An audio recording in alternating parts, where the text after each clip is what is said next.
35 ஆண்டுகள் சிறுநீரகத்துறையில் லட்சம் சிறுநீரக நோயாளிகளை பார்த்துருக்கிறேன். ஏறத்தாழ ஒரு 45 கிட்னி ஸ்பெஷலிஸ்ட்டுக்கு நான் டீச்சராக இருந்திருக்கேன். அதுபோக எனக்கு ஒரு யுனிக்காக அரசாங்க மருத்துவமனையில் அன்றைக்கு முதல் சேரும் பொழுது எம்பிபிஎஸ் முடித்தோடனே அது எனக்கு கொடுத்த அப்பாயின்மெண்ட் ஆர்டரில் Tamil Nadu medical service is please to appoint you அப்படின்னு என்னை கொடுத்தாங்க. இன்றைக்கி அன்னைக்கு மெடிக்கல் சர்வீசஸ் அப்படின்னு இருந்த வார்த்தை இன்றைக்கி ஹாஸ்பிட்டல் இண்டஸ்ட்ரின்னு மாறிப்போச்சு. ஹாஸ்பிட்டல் இண்டஸ்ட்ரின்னு மாறின பிற்பாடு அங்கே profit is the target. Profit is the target. லைஃப்பில் எல்லாருக்கும் பணம் தேவை. நான் மருத்துவ மாணவர்களுக்கு சொல்லும் பொழுது இது தான் சொல்லுவேன், உங்களுக்கும் பணம் தேவை, எனக்கும் பணம் தேவை. ஏன்னா நம்ம பெட்ரோல் பங்கில் என்னென்னா நானும் பணம் கொடுக்கணும், நீங்களும் பணம் கொடுக்கணும். அதனால் வாங்கும் பொழுது நீங்கள் பணம் எல்லோருக்கும் தேவை தான். அது வாங்கும் பொழுது இப்படி குனிந்து நின்று வாங்கிக்கோங்க. அவங்க இப்படி பாக்கெட்லேருந்து எடுக்காதீங்கன்னு சொல்லுவேன் என்னோடய ஸ்டூடெண்ட்ஸுக்கு. குனிந்து நின்று வாங்கிறது உங்களை சேவைக்கு. தஞ்சாவூர் மருத்துவக் கல்லூரியில் இருந்து நான் ஆரம்பத்தில் பணியாற்றிய பொழுது போகிற ஒவ்வொரு பேஷண்ட்டும் வெத்தலை பாக்கு, பழம், ஒன்றும் இல்லைன்னா எலுமிச்சை பழமாவது வாங்கி அரசாங்க மருத்துவமனையில் நன்றி சொல்லிட்டு போவாங்க. அந்தளவுக்கு அவங்களுக்கு சொல்லுவோம். மரியாதைக்குரிய அண்ணன் டிஆர் பாலு அவர்கள் இருக்கட்டும், அவங்களுடைய குடும்பமாக இருக்கட்டும், மன்னை நாராயணசாமி அவர்களுக்கு வைத்தியம் பார்த்த அனுபவம் இருக்கிறது. அதே போல் மரியாதைக்குரிய புரட்சித் தலைவரின் துணைவியார் ஜானகி அம்மா அவர்களுக்கு வைத்தியம் பார்த்த அனுபவம் இருக்கிறது.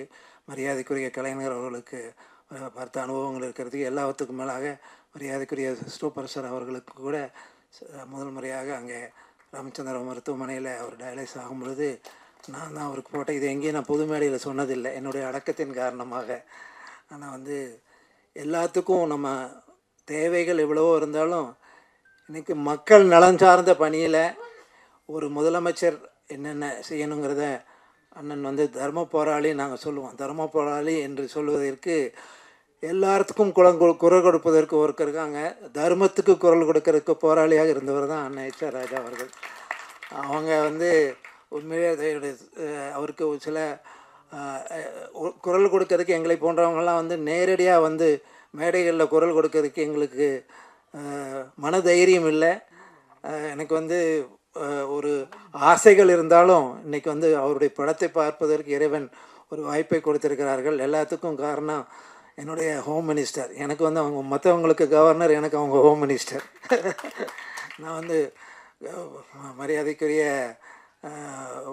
சொல்லும்போது எல்லோரும் கேட்பேன். எல்லாருக்கும் நான் சொல்லுவேன், என் பேஷண்ட் சொல்லிட்டு சொல்லுவேன், சுகர் பேஷண்ட்டா, நீங்கள் ஐபிபி பேஷண்ட்டா, அவன் எல்லாத்தையும் உங்கள் ஒய்ஃப் சொல்கிறத கேளுங்கன்னு சொல்லுவேன். என்ன சொல்லுவாங்க, நான் ஒரு தடவை சொன்னால் உங்கள் வீட்டில் போய் உங்கள் ஒய்ஃப் 100 தடவை சொல்லுவாங்க.